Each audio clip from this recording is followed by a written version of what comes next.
All right, let's jump right in. What if I told you that one of the most powerful, most complex, and honestly, most important words in the entire English language is just 2 letters long?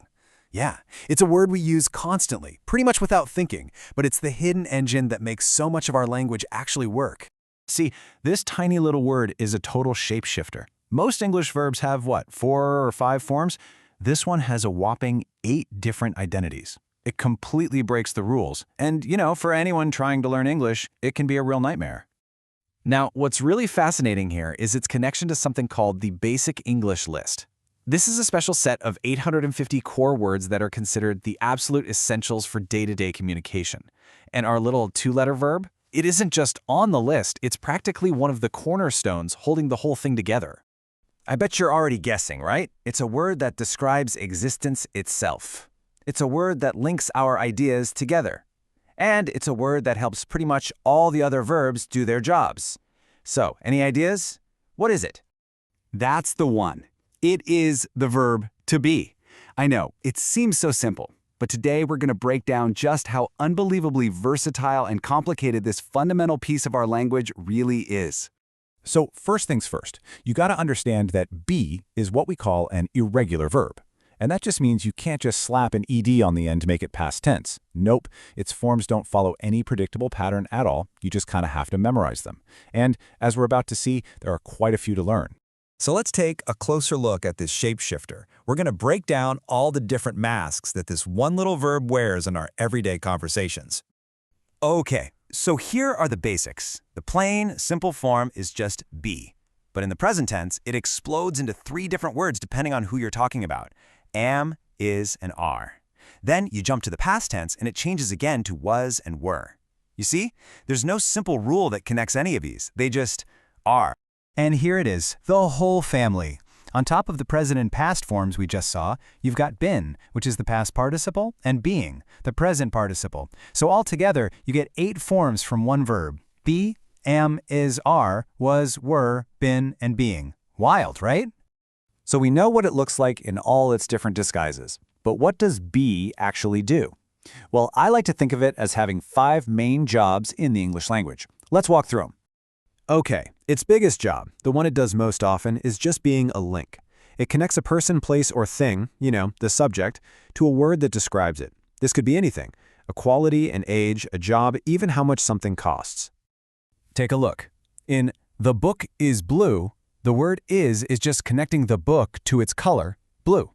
Same thing for "John is 35," or telling us how they felt when they were sad. It's basically the equal sign of our language.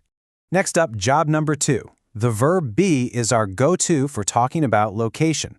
It tells us exactly where something is, but it can also be used in a more abstract way, just to state that something exists, period. So here is literally places the book on the table. And in that second sentence, was confirms the existence of someone in that room. It's the verb that puts things on the map, both literally and figuratively. Job number 3 is all about time. We use be to stick events on a timeline, telling us when something happened, is happening, or is going to happen. Simple enough, right? The party was on Saturday pins that event firmly in the past. And saying something like, the next meeting will be here, places a future event in a specific location. It's like our own verbal calendar. Now, this one is really cool.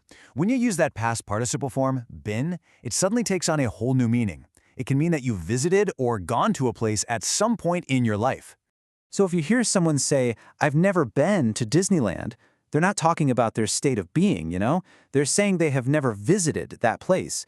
It's a super specific and really common use of this one particular form. Okay, now for its final, and maybe its most important role of all.